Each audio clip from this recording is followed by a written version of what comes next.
Hola, buenas tardes. Bienvenidos y bienvenidas a este nuevo LambdaCast.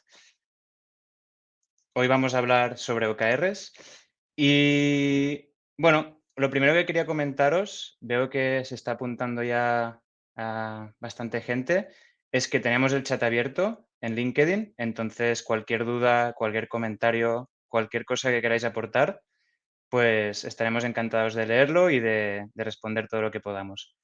Yo soy Eduard Barroso, soy el director de Growth en Lambda Loopers y Lambda Loopers es una consultora que hacemos consultoría IT y desarrollo de software. Hemos empezado el año y como muchas empresas, pues definimos nuevos objetivos, revisamos los KPIs, ¿no? Los Key Performance Indicators que nos miden distintas métricas de salud importantes para la empresa. Pero hoy no queremos hablar ni de estrategias operativas, ni de procesos, ni de KPIs. Hoy queremos hablar de OKRs, que los OKRs son los Objectives and Key Results, es decir, objetivos y resultados clave. Y una definición que me gusta mucho a mí, para entenderlo, es como una forma de provocar un cambio en la empresa, ¿no? Una misión y un plan de ejecución para cambiar cosas. Hoy no voy a hablar yo sobre OKRs. Hoy tengo a dos personas que lo han definido y los han implantado en sus respectivas empresas y experiencias laborales. Entonces, doy paso a Isidro y a Mari. Bienvenidos. Hola, ¿qué tal? Hola, buenas tardes. Buenas tardes. Comentaba que hoy estáis como invitados en este LambdaCast. Tenéis experiencia implantando y definiendo OKRs. Pero primero, muy brevemente, si os podéis presentar para que os conozcan un poco más. Vale, bueno, yo soy Isidro, he trabajado como Product Manager en el sector asegurador y pues he estado intentando implementar los OKRs en dos ambientes muy distintos. Uno en una gran entidad bancaria, en realidad, y el otro en una startup. Entonces, son dos experiencias muy distintas que ya hablaré de ellas eh, por estos dos tipos de empresas. Y yo soy Mari Blade, actualmente trabajo como responsable de marketing. No tiene nada que ver con los OKRs, pero más o menos para que veáis un poco el background. En una empresa del sector químico, he estado en consultoría tanto a nivel nacional como internacional, en gran empresa. Y el caso que voy a traer hoy a colación es una startup que básicamente pues, estaba en una fase de pivotación y, bueno, cómo fue el proceso de integrar los OKRs en toda esa aventura. Pues muchas gracias y un placer teneros aquí. También veo que hay gente que va saludando en el chat. También sois partícipes de esta sesión, así que si queréis compartir vuestra experiencia, vuestras dudas, os vamos leyendo. Muy bien, pues habíamos empezado con esta definición un poco más académica, ¿no? De lo que lo que son los OKRs, básicamente parte de dos conceptos, ¿no? Los objectives, los objetivos, el qué, ¿no? Dónde queremos ir, y el key result, el cómo, ¿no? Cómo vamos a transformar o cómo vamos a llegar a esa visión, a esa misión. Está muy bien esta definición, es muy clínica, pero ¿cómo entendéis vosotros los OKRs después de haberlos sufrido ¿no? en la parte más de implantación? Bueno, yo, Isidro, si quieres, venga, dale. empiezo yo. Vale, Vale. pues sí, o sea, realmente es como tú dices, ¿no? Los objetivos sería bueno, para mí es como los objetivos sería el qué, a qué quieres llegar, y los key results es cómo. Entonces, es una forma, bueno, es poner en común objetivos de la empresa para que todo el mundo esté alineados a ellos. O sea, es decir, es complicado, y más en grandes entidades, pues que los diferentes equipos de diferentes ámbitos estén alineados en conseguir algo. Y es una forma de, pues desde management con la colaboración de pues, miembros experimentados de la compañía y líderes de cada equipo, pues de definir hacia dónde quiere ir y así pues decidir hacia dónde dedicar recursos. ¿Vale? Uh-huh. Sí, yo diría que es como una forma de ordenar la casa y no perder enfoco en la misión-visión, porque normalmente lo que pasa en las grandes empresas es que tienen KPIs muy enfocados a lo que sería sobre todo los bonos, o porque siguen con eso de por vida y ahí siguen, o los que ya van un paso más allá tienen un cuadro de mando integral, pero a lo mejor a veces han perdido un foco en la misión-visión y se quedan un poco en eso. Entonces, los OKRs te ordena y te hace tener un seguimiento más continuo y hace que todas las áreas estén más integradas entre sí. Te genera un engranaje más, digamos, más perfecto, más lineal, más simple. Elimina un poco las barreras entre los departamentos. Vale, veo que habéis mucho, ¿no?, de alineación, de engranaje, pero aquí estamos siempre hablando de procesos, ¿no? De procesos que quizá ya están metricados con KPIs, con procesos estratégicos, operativos.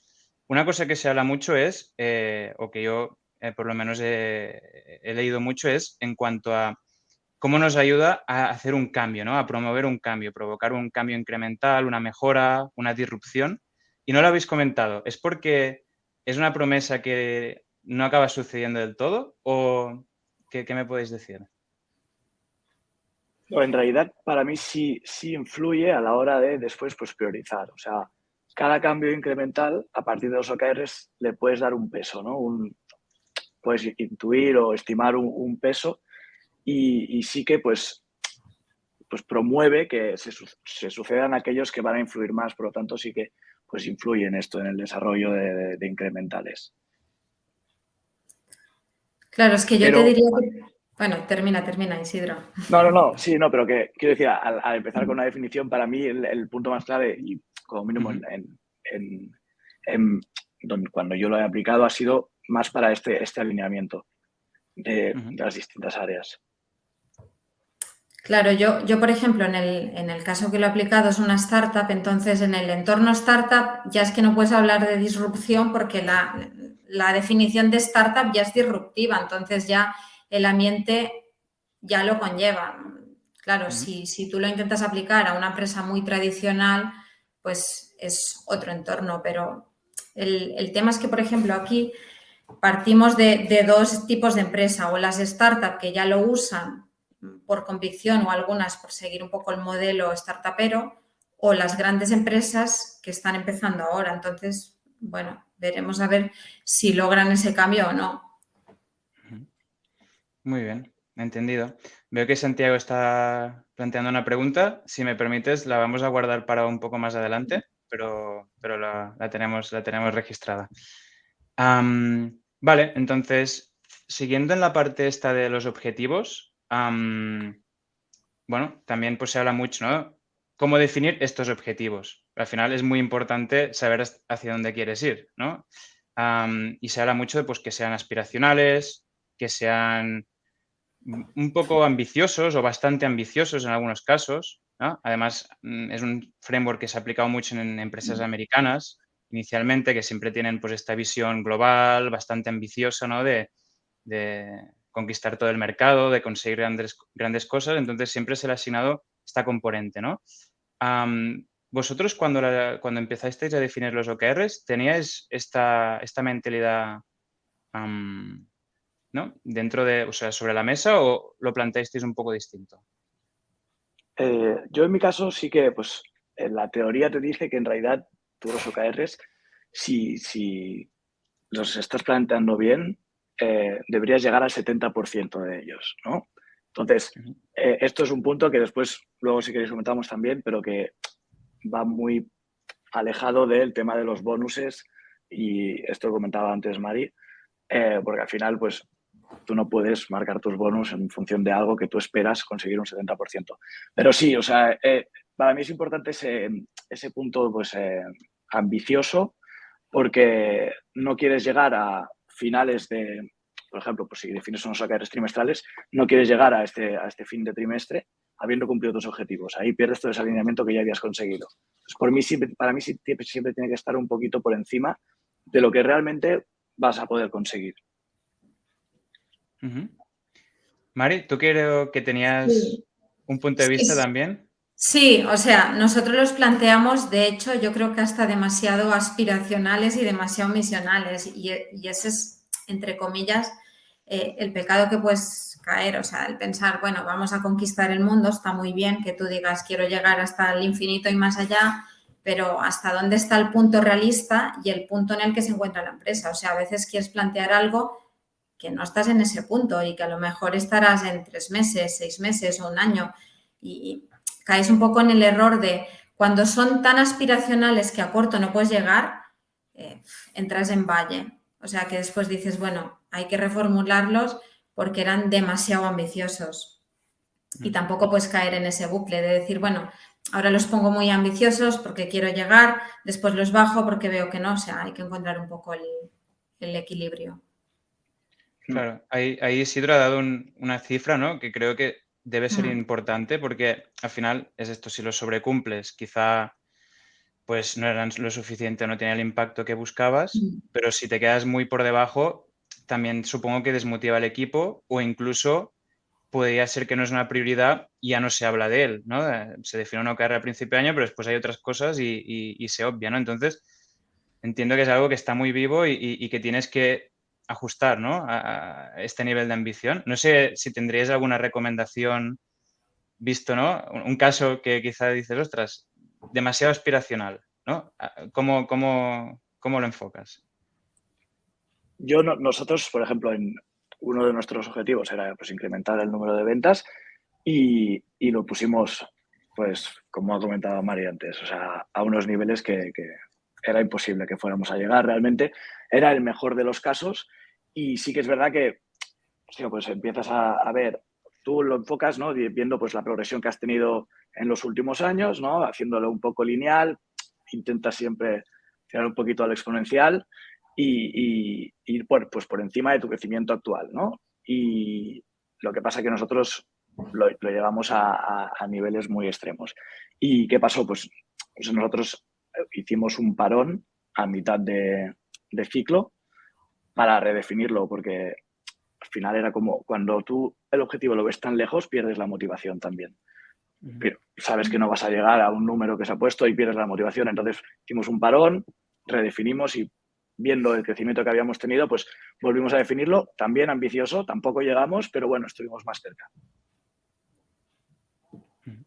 Claro, nosotros, por ejemplo, aparte de que los teníamos muy ambiciosos, partíamos de una situación ya que es que era muy complicado que pudiera salir bien desde la concepción, porque el modelo de negocio pasó desde un B2C a un B2B y se quedó como en un híbrido de un B2B2C, con lo cual eso era locura. Gente con OKRs de B2B, gente de B2C, gente de híbrido. Y claro, algunos venían, digamos, de la pivotación anterior de un B2C y, por ejemplo, me acuerdo que la empresa era una startup que partió, digamos, de un software para todo el tema de voluntariado y después era un software de RSC para las empresas.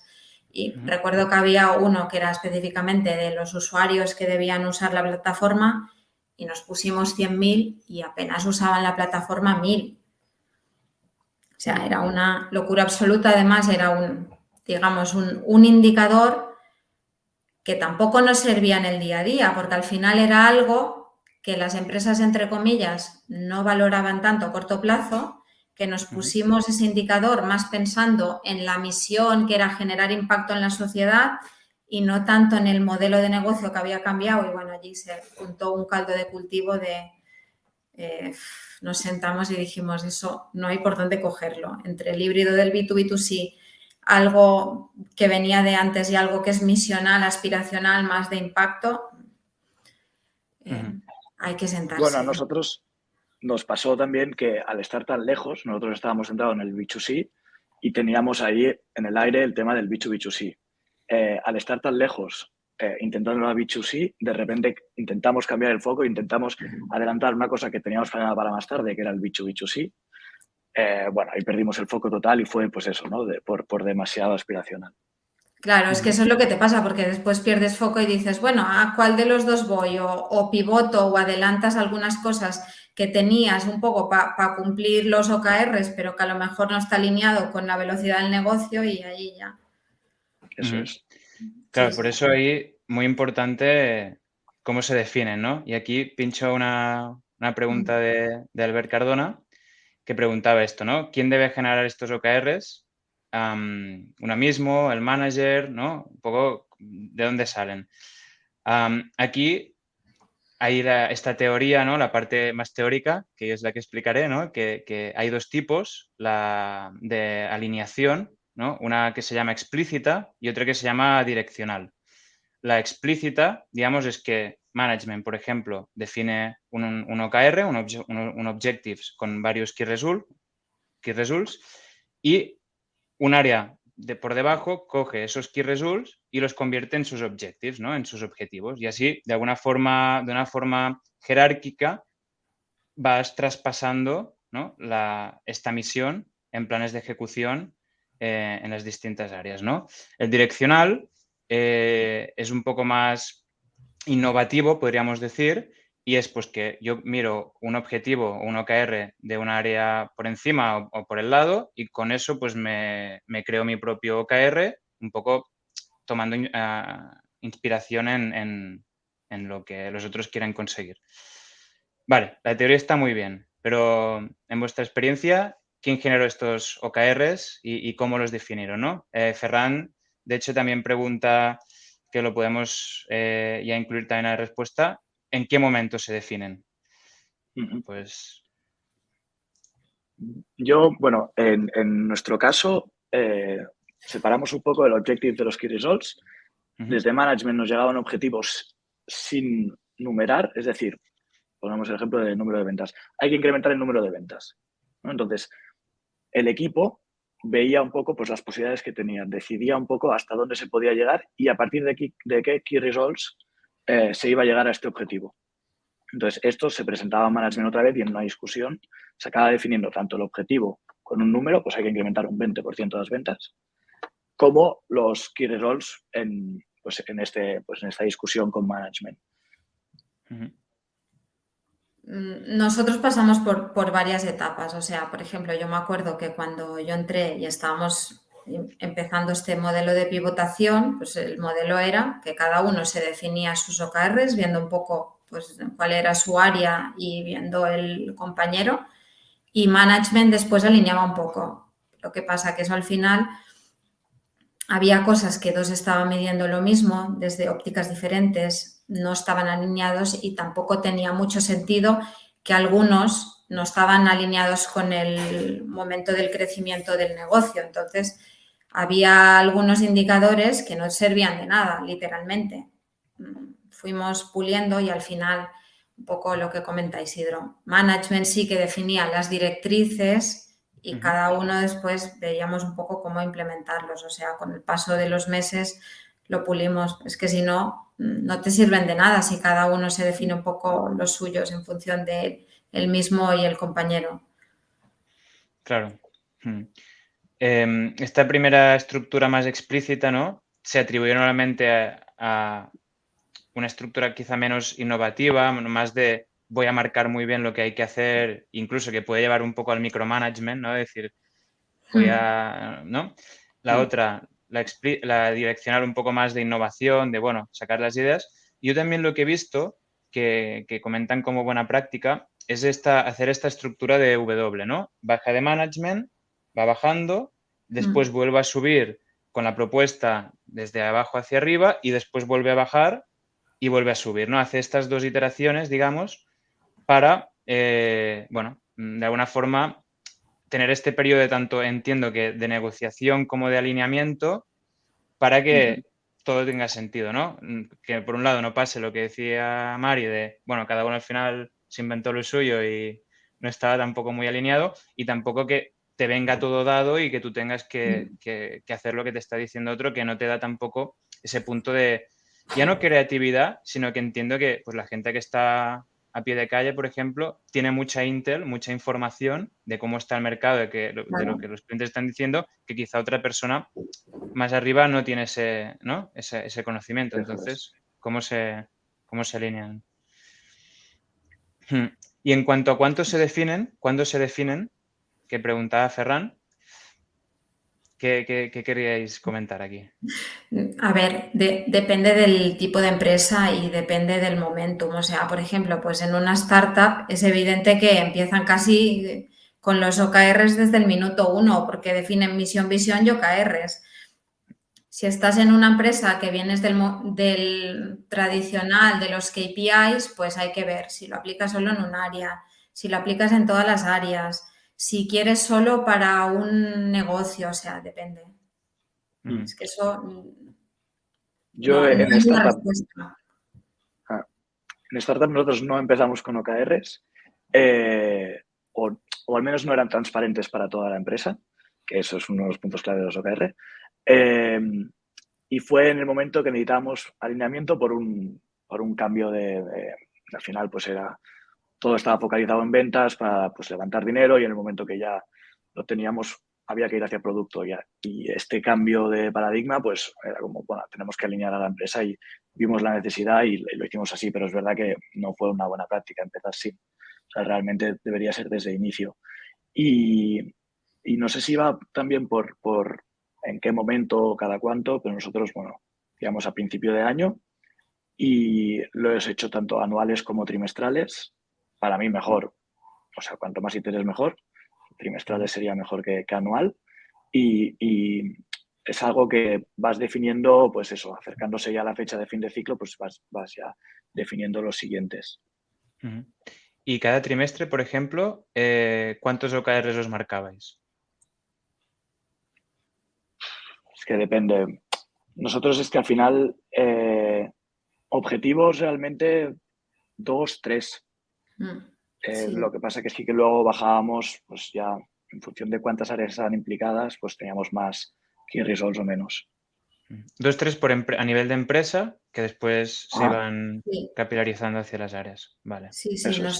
nosotros más o menos igual, o sea, teníamos uno, entre comillas, más alineado a la misión-visión, uno más alineado a lo que sería pues, comercial puro y duro, y el otro más para la parte de desarrollo, más o menos, eran los tres que teníamos.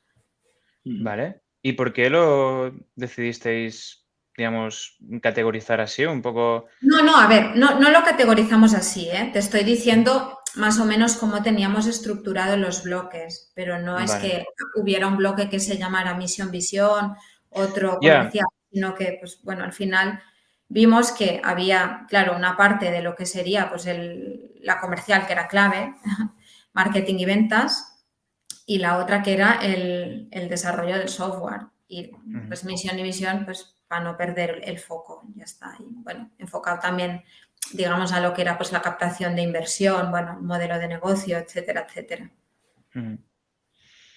Vale. Y en estas experiencias, ¿notasteis que los OKRs de alguna forma ayudaron a capilarizar mejor la misión, ¿no? O esta misión-visión hacia toda la empresa?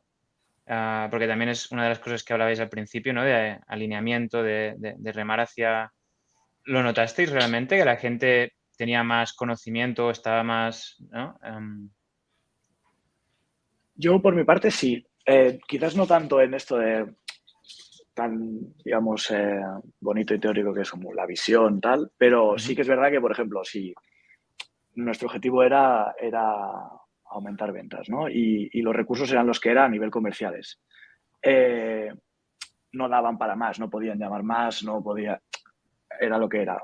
Necesitábamos vender en digital, por lo tanto había que crear un buen producto digital. Vale, pues gente del equipo de ventas empezó a participar mucho en la creación de ese producto, porque al final era quien tenía expertise. Entonces, lo que antes era, pues, 8 horas de vender, en ese momento pasaron a ser, pues, 6 horas y 2 de colaboración con el equipo de producto, ¿no? Y esto, pues, si tú de repente explicas a alguien que tiene que cambiar un poco su día a día sin dar contexto, pues es complicado que te lo aceptes sin reticencia. En cambio, si habían estos objetivos por detrás, pues la persona entendía pues que se le explicaba, pues mira, en venta con comercial no llegaremos a objetivos, necesitamos vender online y necesitamos de tu ayuda para esto también. Pues era una manera pues de que entendiera que tenía que ayudar en esa parte y que había pues cambios según los objetivos. Pero sí, o sea, funcionó bastante bien en ese sentido. Sí, a nosotros igual, o sea, y más en una pivotación, si no hubieran habido unos OKRs, es que nos hubiéramos perdido aún más en el camino, porque el modelo de negocio no tenía nada que ver, y sobre todo cuando ya pasamos un poco a ver, pues bueno, estamos vendiendo a este precio a las empresas o bien, o conseguimos más clientes o aumentamos el precio. Después surgió la pata de, bueno, no llegamos con el software, metamos consultoría y esto, si no hubiera sido con los OKRs, es difícil que lo veas. También es que el modelo startup, estamos hablando de una empresa de 6-7 personas, hay compenetración, pero si eso lo trasladas a una gran empresa, a lo mejor ha pasado un año hasta que te das cuenta de que hay algo que no funciona. Pues mira, justamente aquí Ferran nos estaba preguntando, creo que este caso que comentábamos de la startup, ¿no? De poner un ejemplo de OKR alineado con la misión o la visión. No sé si Sí, puedes sí, compartirnos. sí. O sea, por ejemplo, nosotros, la startup era una empresa que, digamos, aparte de ver un software de RSC, una de las cosas que teníamos clara era que queríamos generar impacto y como veníamos de un modelo del voluntariado, etcétera, etcétera, era a cuántas personas generamos impacto, ¿vale? Entonces, esto formaba parte del OKR, no era un hito, digamos, en el negocio, porque al final no te daba dinero, pero teníamos claro que la misión-visión era generar impacto en la sociedad.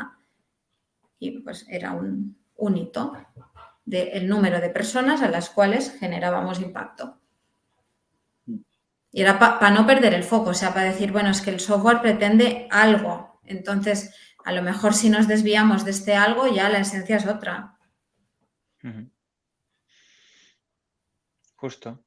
Marcos también está lanzando otra pregunta sobre qué tipo de empresa creemos que no se adapta un modelo de OKRs, ¿no? Si hay algún tipo de empresa en la que no se adapta, ¿qué diferencias veríais entre en una empresa de consultoría o en una de producto? Aquí solo como curiosidad, yo he estado viendo, ¿no? Que realmente OKRs se han implantado en empresas, en ONGs, otro tipo de organizaciones, o incluso uno de los casos también Bono con su ONG, pues también el cantante de U2, personas individuales que lo tienen también como su framework para conseguir los cambios en su vida que quieren ver, ¿no? Entonces realmente he visto como un montón de casos distintos. No sé qué opinión tenéis vosotros respecto a esto. Vamos, creo que cualquier empresa, a cualquier empresa le puede funcionar bien tener unos objetivos y unos resultados clave en mente. Después, el nivel al que lo quieres aplicar, es decir, claro, habrá quien cada ticket de desarrollo le ponga un peso sobre el OKR y habrá quien conceptualmente tenga un OKR y pues cuando se discute un poco por dónde ir, los tiene en mente un poco más o menos, pero vamos, yo creo que siempre está bien que tengan pues los OKRs en mente. Luego, siempre que quiera haber crecimiento, también tiene que ser. Y no solo eso, sino que estamos ahora en un momento que la transformación digital es importantísima. Entonces, cualquier empresa que antes vendía a teléfono o a picar puerta, es que si quiere subsistir va a tener que pasar a vender digital. Por lo tanto, va a necesitar un crecimiento digital. Pues cualquier empresa realmente yo creo que necesita un modelo de OKRs. Más o menos aplicado, pero sí. Yo creo que la clave es que la dirección se lo crea. O sea, si la dirección se lo cree y apuesta por ello, eso lo puedes aplicar en cualquier empresa. Yo lo he visto hasta en empresas de ITVs. O sea, que tenían una parte del negocio que era ITVs, que eso es, digamos, lo más árido que te puedes encontrar. Pero bueno, desde la dirección tenía una visión de OKRs y de disrupción y se aplicó. Pero si ya desde la dirección no se lo creen y no dan los medios y no insisten en que revisión trimestral o, bueno, dan las herramientas, pues no va a funcionar. Sí, que esto es un punto interesante, ¿no? El proceso que te genera o que tienes que generar, mejor dicho, para esta gestión, esta implantación y seguimiento de los OKRs. ¿Esto cómo lo gestionasteis? ¿Utilizasteis algún tipo de framework? ¿Os lo inventasteis un poco por intuición? ¿Cómo? ¿No? Porque al final tú defines, empiezas a implantar ¿Cómo lo sigues? ¿Cómo lo revisas? ¿Cómo lo actualizas? Pregunta un poco amplia, pero... Nosotros teníamos más o menos bien registrados todos los datos, entonces cualquier objetivo que tuviéramos era sencillo de seguir. Bueno, luego había otros objetivos complicados por otros temas, pero lo teníamos todo bastante bien, un seguimiento bastante sencillo. Y hacíamos pues revisiones con management, porque nosotros tuvimos que convencer al management de la implantación. No fue tanto que bajara de management el tema de los OKR, sino que desde el producto pues, lo intentamos, y lo que hacíamos era, al principio, pues fue como una prueba de concepto, ¿no? Y mira, vamos a estar durante este trimestre pues siguiendo estos objetivos que hemos marcado así con vosotros un poco, y os vamos a hacer el seguimiento también aprendiendo nosotros, porque en ese momento pues lo estábamos implementando, de cómo nuestros key results van evolucionando. Pues podemos hacerlo cada 2 semanas. Y al final de sprint, en la demo, nosotros hacíamos sprints de 2 semanas y hacíamos una demo que venía de stakeholders y management, y ahí enseñábamos un poco pues el progreso de los KRs, y así pues viendo que pues más o menos iba funcionando, al final pues después de, creo que fueron eso, pues 3 meses, sí que ya mejor sentados y sabiendo que teníamos herramientas para seguirlo, etcétera, lo hicimos más en profundidad. Vale. ¿Utilizasteis algún tipo de herramienta en concreto? Nosotros lo teníamos todo en Google, entonces en Analytics, y todo lo íbamos sacando de allí. La verdad. Claro, es que esto, digamos, no hay una herramienta válida. O sea, nosotros, por ejemplo, lo teníamos tan simplificado como en un Excel, o sea, simple. Es verdad que, volviendo un poco al tema del framework, el tener, digamos, estructura de... Nosotros también hacíamos sprint cada 2 semanas. El seguir algo agile ayuda bastante, ¿vale? A que tengas pues un poco más el hábito. Pero bueno, o sea, no hace falta que la gente no se imagine que hay que crear algo mastodóntico e infernal, un Excel normal y corriente para hacer seguimiento, y algo muy simple. ¿De dónde lo sacas? Claro, hay cosas, todo lo que viene de Google, simple, o por ejemplo de las redes sociales. Otras cosas se complican. O sea, por ejemplo, ¿cómo calculas el CAC? Pues veremos. Sí, ahora entraremos un momento, bueno, unos minutos en Key Results en específico, y creo que van a salir conversaciones. A mí sí que me había quedado una pequeña curiosidad. Isidro, ¿cómo fue el pitch de venta hacia dirección? Bueno, de dirección hacia nosotros vino el tema de, o sea, teníamos mucho conflicto en esto que te he dicho antes, que comentábamos de, pues desde el equipo de operaciones, de repente veían que perdían peso, que todo el foco estaba en el equipo de producto, porque realmente lo que queríamos desde management, bueno, lo que se quería desde management era el desarrollo del producto, ¿no? Entonces, había mucha fricción, y desde producto se pedía cosas a operaciones que prácticamente se negaban a darnos. Bueno, era un poco complicado, ¿no? Entonces, pues vimos la necesidad de alinear. Entonces, fue una venta bastante sencilla. O sea, planteamos primero las problemáticas que estábamos teniendo en ese momento y vimos esta posible solución, y después todas las ventajas que aparte te da. O sea, de que tú tienes un seguimiento de si el trabajo se está haciendo alineado con los objetivos de la empresa o no, tal. O sea, fue una venta bastante sencilla. De hecho, en una comida. O sea, no tuvimos ni que hacer presentaciones ni nada. Y sí que luego pues esos tres meses pues se trabajó duro en que pareciera increíble, que lo fue realmente, pero que realmente fuera atractivo para quien nos lo había comprado.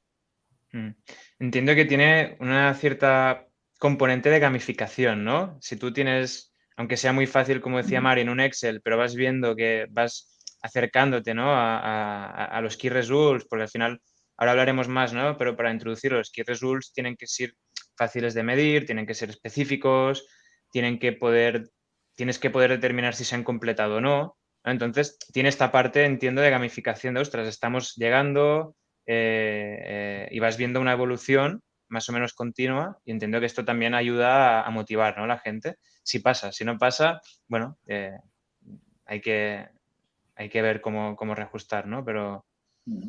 no sé si lo experimentasteis así o cómo fue la experiencia.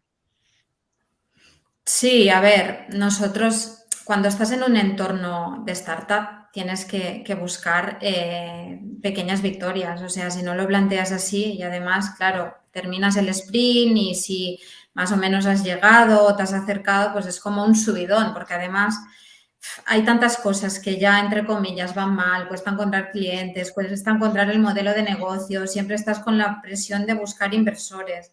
Si no encontraras estas pequeñas victorias es que a los 2 meses ya no tendrías motivación, entonces sí.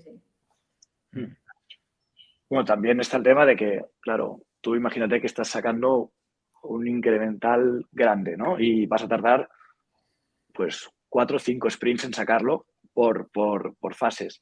Si tú al stakeholder lo tienes como sin visibilidad de esto, de qué está pasando o de estos pequeños incrementales, si realmente están impactando o no, pues puede venir un día y decirte, oye, esto que me dijiste, llevamos aquí 2 meses trabajando en esto y no sale. Entonces, tú ahí tienes pues, la baza de decirle, no, pero mira, hemos ido sacando cosas que han influido en estos objetivos así, así, y también es una forma de tener contento a... Que esto justamente es un punto interesante porque ¿no? Hay los objetivos y después los key results. Un objetivo suele tener varios key results, ¿no? La literatura nos dice que pues 3, 5, 10 no, 1 es muy poco. Y hay distintos tipos de key results. Aquí, bueno, los padres, digamos, de la metodología, del framework, pues hablan pues, de unos key results más enfocados a input, ¿no? Cosas que podemos controlar. Voy a llamar a 100 empresas, ¿no? Otros que son el output, que son más de los resultados que te generan estos inputs, y los de outcome, que son más estas metas que estás intentando llegar, ¿no? Esto tan teórico para decir, hay cosas que las puedes medir más en este corto plazo, hay otras que vas a ver su resultado más tarde. Si solo tienes cosas que ves el resultado tarde, uno, no sabes si vas bien o no tienes una medida objetiva para decidir si estás yendo bien o no, y si tienes que ajustarte, quizás demasiado tarde, cuando te das cuenta, ¿no? O hay veces que si tu KR es muy de outcome, lo verás una vez ya se haya finalizado el periodo, ¿no?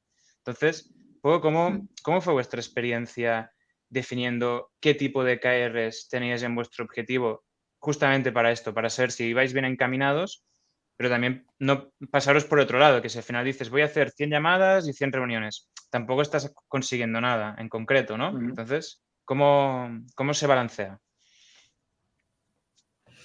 Bueno, yo estaba bueno, y sigo en el sector de los seguros. Entonces, hay un objetivo que es primordial, que es el lifetime value. Porque tú al final, para que un cliente, bueno, como están los precios de adquisición ahora, para que un cliente te salga rentable y más nosotros que éramos corredores, necesitábamos tenerlos en cartera entre 4 y 5 años. Entonces, claro, realmente tenía que ser nuestro objetivo sí o sí, aunque fuera realmente difícil de medir y que en realidad estás vendiendo contratos anuales. Por tanto, lo que yo venda hoy no voy a poder evaluarlo hasta de aquí a un año, si estoy haciendo bien el trabajo o no. Pero tenía que ser un objetivo. Entonces, pues vimos pues diferentes key results que podían orientarnos a que estábamos haciendo las cosas bien. Entre ellos, ¿cuál podía haber? Pues, por ejemplo, pues el cross-sell, ¿no? Pues, el mercado te dice que si vendes 2 pólizas en vez de una, pues lo más probable es que retengas al cliente. Pues bueno, pues puede ser un buen key result para este lifetime value. Otra, siniestralidad aprobada, viendo por qué se está yendo nuestros clientes hasta el momento. Bueno, pues porque salen siniestros desfavorables, ¿vale? Pues hay que trabajar que la venta pues tenga más cobertura, quizás subir el ticket un poco, tal, pues ir viendo cómo va la siniestralidad con nuestros clientes, si salen aprobadas o denegadas cuando hablan un siniestro, etcétera. Pues es verdad que hay veces que hay que darle bastantes vueltas para según qué quieres evaluar. En este caso no era nada claro. Claro, nosotros, por ejemplo, lo que sí que teníamos definido era que tenían que estar entre 3 y 5. O sea, lo de 10 ni por asomo, porque además tú no puedes coger de cada objetivo y medir 10 resultados, o sea, te saldrían 30. Estarías todo el día mirando indicadores, eso no tiene sentido. Entonces, más o menos, partiendo de entre 3 y 5, en mi caso, en la parte de marketing, yo estaba muy enfocada a lo que era captación de clientes y, sobre todo, digamos, retención y el tema que comentaba Isidro, el Customer Lifetime Value. Pero, ¿cuál era el tema, por ejemplo, que nos dimos cuenta en el lapso? Que el Lifetime Value no teníamos track. O sea, no tenía sentido ponértelo como un indicador si no tenías evolución. O sea, lo que tenía sentido era, tengo que captar tantos clientes para poder llegar al break-even, porque si no, no soy sostenible. Y si no, de los que tengo que aumentar el ticket X% para llegar al break-even, porque si no, no llego. En vez de centrarte a lo mejor en el lifetime value o en el CAC, porque da igual lo que te valga adquirir un cliente, que entren. Entonces, Claro. más o menos es eso, o sea, tienes que moverte entre algo que sea controlable, medible y un número coherente, diría yo.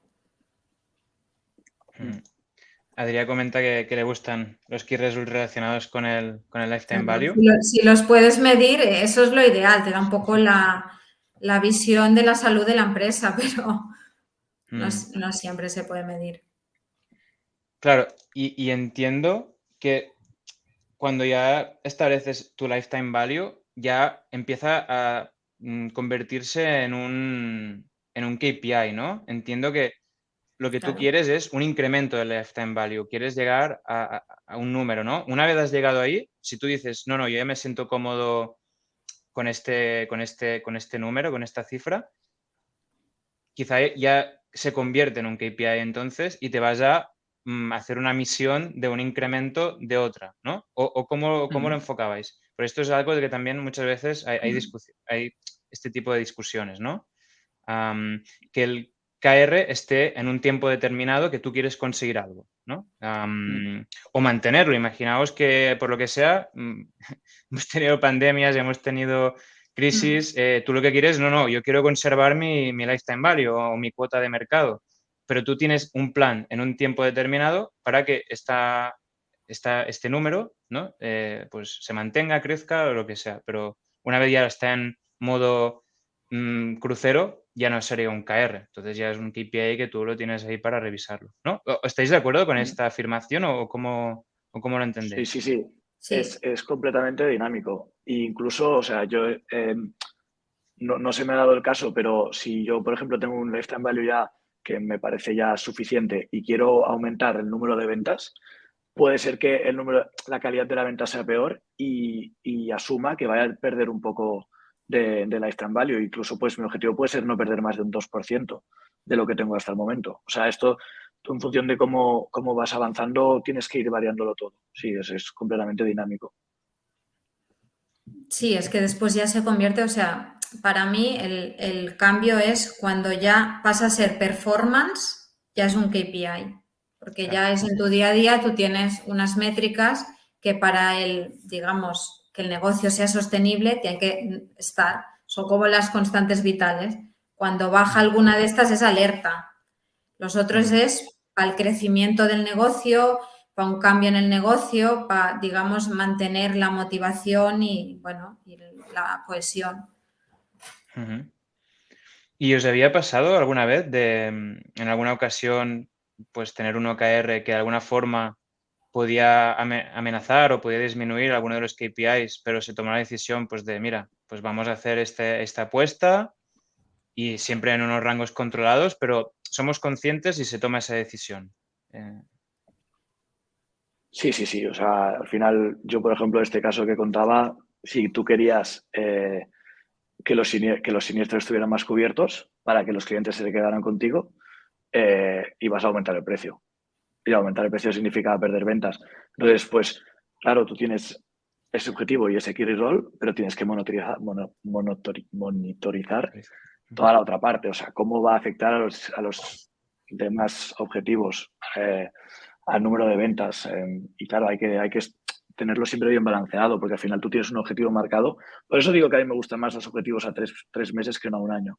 Porque si tú te marcas unos OKRs que son estos, ¿no? El lifetime value, y empiezas a aumentar tu ticket porque necesitas tener más cobertura, etcétera, y empiezas a ver que el número de ventas cae en picado, pues tienes que reaccionar rápido y cambiar, porque tienes que monitorizar lo que va claramente de la mano de tu objetivo, pero también todo lo demás para ver qué está pasando, si en detenimiento de esto está bajando otras cosas.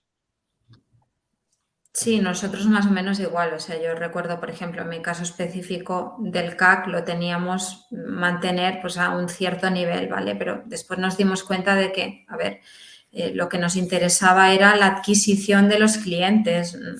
No importaba, digamos, a qué precio. Entonces, bueno, lo dejamos de un lado y no importa que sea muy alto, da igual que entren. Ya miraremos de subir el ticket o ya miraremos de retenerlo, pero dejémoslo, digamos, en stand-by. O sea, no nos centremos, es importante, pero cuando progresemos ya volveremos un poco a este.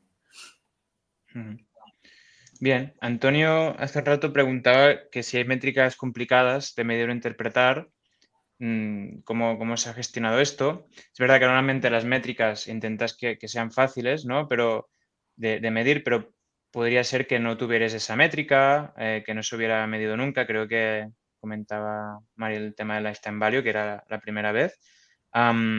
¿Os ha pasado alguna vez de tener alguna métrica que no teníais, ¿no? Un seguimiento y que los OKRs hicieron, ¿no? Provocaron que empezarais a medir ciertos parámetros?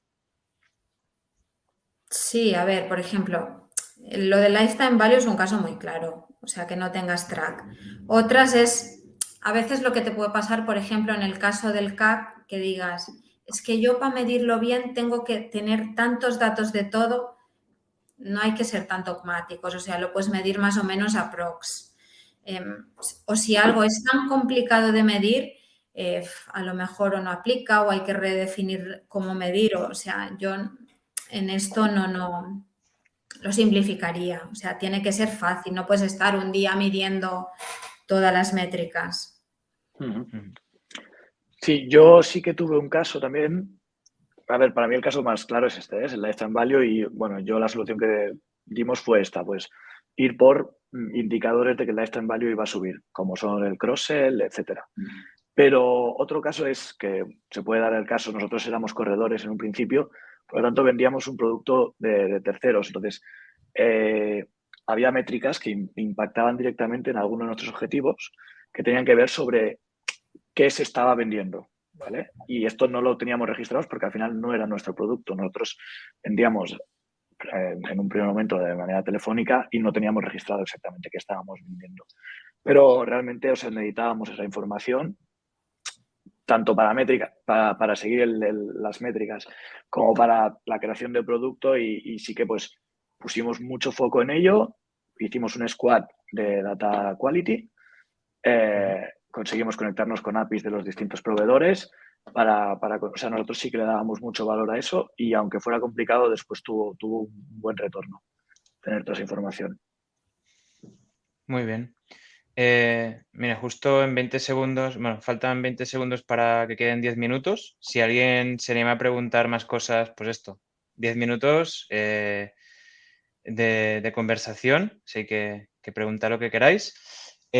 Una cosa que habíamos dicho muy al inicio y me la guardo más para el final es el tema este de los bonuses, ¿no? Isidro comentaba, pues 70% de compleción de los OKRs porque pues denota que son ambiciosos y que no eran fáciles de conseguir, ¿no? Si vinculas eso con los bonos, pues claro, eso afecta, ¿no? Si tú te montas tus propios OKRs como empleado y están vinculados directamente al bono, se puede hacer esto que se llama sandbagging, ¿no? O sea, bueno, pues me pongo un OKR pues asequible porque así me aseguro el bono, ¿no? Un poco, ¿cuál fue vuestra experiencia?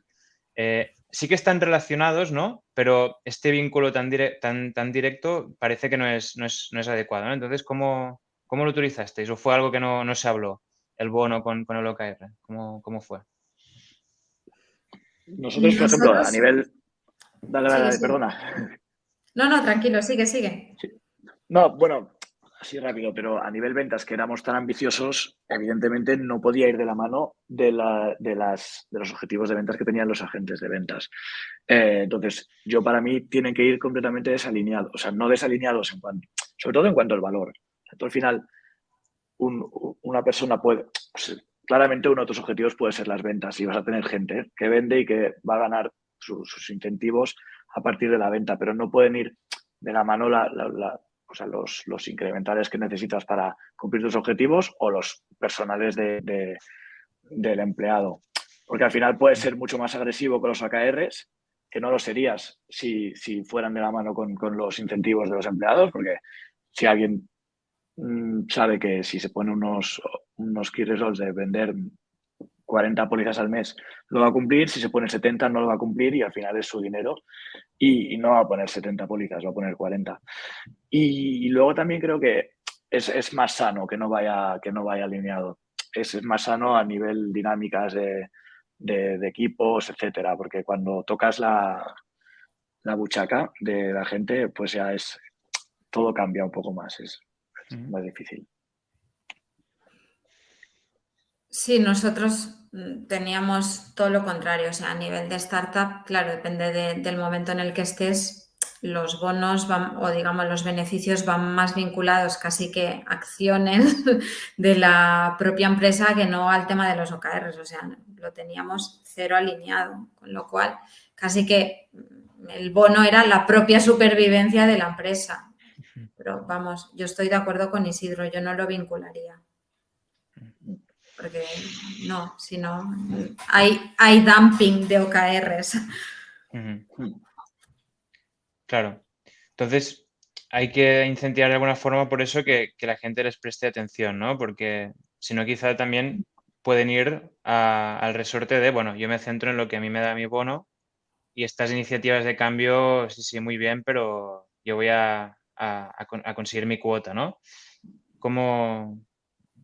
Sé que es una mentalidad quizá un poco, ¿no? Pero supongo que se debe dar. Sobre todo quizá en una startup no tanto, pero en una empresa más grande puede caer un poco en este tipo de lectura. Yo ahora que estoy en una entidad grande, el problema es definir los OKRs porque todo el mundo quiere que estén alineados con sus objetivos. O sea, eso es un problema Ahí va. evidente.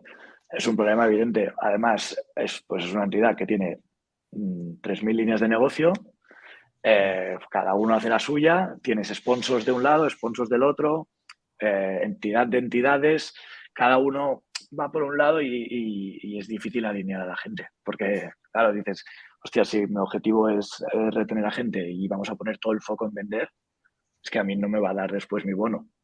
Entonces, eso es un problema. Y eso en entidades con mucha gente es más fácil en empresas más pequeñas. Entidades con mucha gente va a costar que todo el mundo esté de acuerdo con los AKRs. Y eso para mí es un problema ahora, donde estoy actualmente, y existe. Y no tiene una solución clara. Bueno, yo no la conozco. Si alguien la conoce, pues que me la dé porque...